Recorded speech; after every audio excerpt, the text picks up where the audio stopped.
Hi, this is IK Tutors, and we are here looking at a HESI question. And the subject is fractions. We're adding, subtracting fractions. So let's begin. The question states, this is question number 21. Okay, they want us to add 2 and 1/8 plus 1 and 5/9. Well, these are in the format of a fraction and a whole number. This is known as mixed numbers. Right? Whenever you have a fraction and a whole number, so you got a fraction and a whole number on the left here, 2 1/8, and a fraction and a whole number on the right here, 1 and 5/9.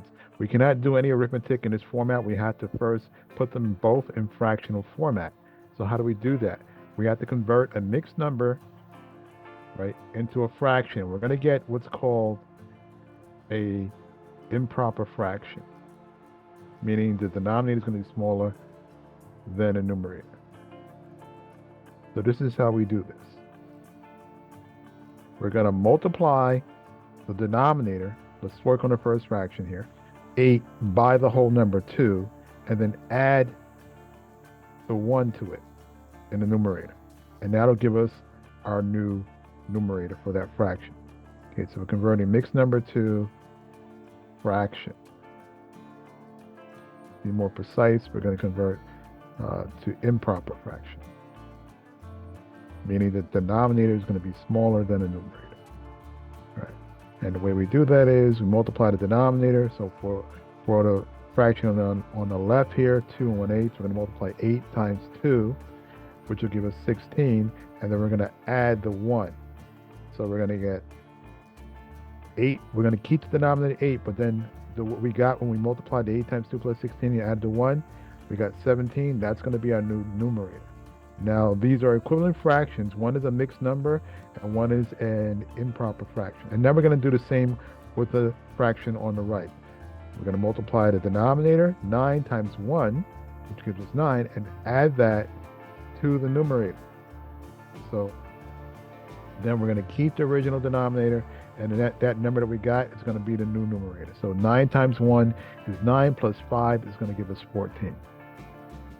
Okay, so now that we've got these in fractional form, now we can go ahead and follow the rules for adding fractions, which is they must have the same denominator.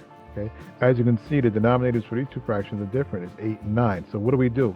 We're going to do something. We're going to get what's called equivalent fractions, and those equivalent fractions are going to have the same denominator. Right? Now, the number we're going to use for the denominator is we're going to call the lowest common denominator. That's the smallest number that both denominators go into evenly.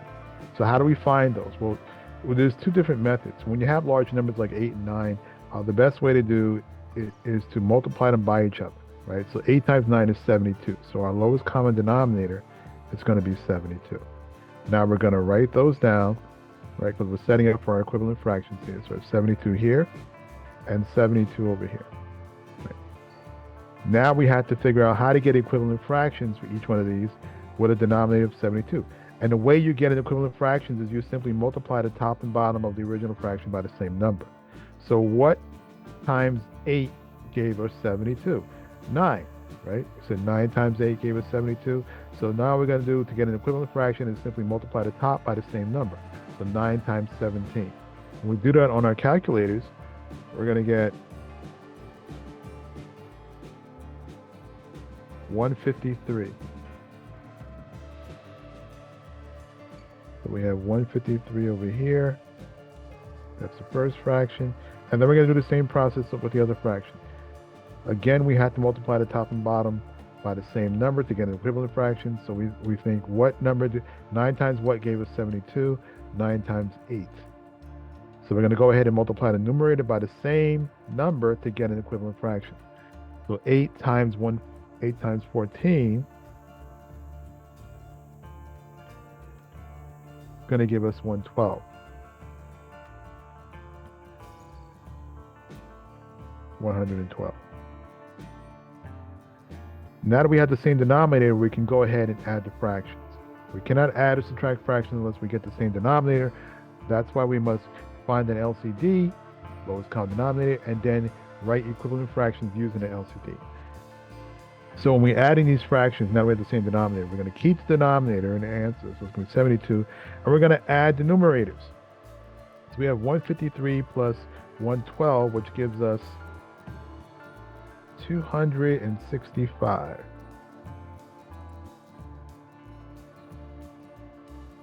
All right. Now, since we're doing a HESI, we have to go take a look and see what format they want the answer.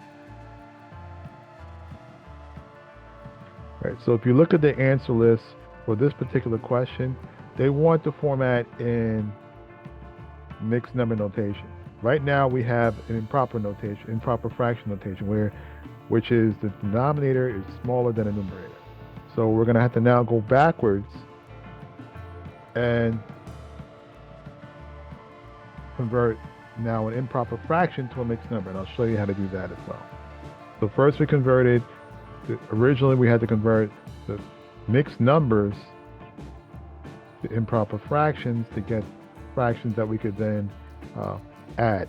Now that we have our answer, we have to convert, looking at the answer list, and it's very important that you look at the answers, because sometimes they'll leave the answer just as it is, an improper fraction, and sometimes they won't, or don't want it in the mixed numbers. In this case, they wanted the mixed number, so here's what we do. We're going to convert an improper fraction.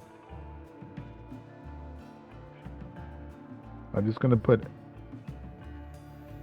IMF to a mixed number.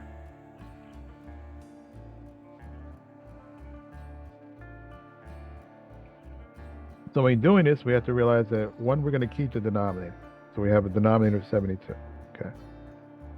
And two, so the fractional part is going to have a denominator of 72. And a mixed number is what? It's a whole number and a fraction, right? So we got to get a whole number. How do we do that? We're going to divide the 265 by the 72 on our calculator. We're going to get some fractional number. We're going to get some decimal number. But the number to the left of the decimal is going to be the whole number part. So we can use that. So, right, so it's going to be 3 point something, something, something. So 3 is the whole number part. Now we got to figure out how to get the numerator. And this is how it works. We take the original numerator of 265 that's here. We're going to subtract the product of 3 times 72, this here, our whole number times our denominator. And that's going to give us our remainder. So 3 times 72 is 216. This is how we get our remainder, which goes on top. Remember, the remainder goes here on top of the numerator. And now we're going to go ahead and do the subtraction. We're going to get 265 minus 216, which gives us 49.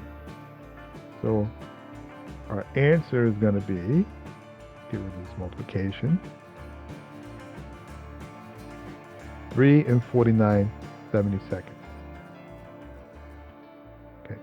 Okay, so I hope that helped. If it did, please remember to like and subscribe to this video, and I will see you on the next video. Have an amazing day.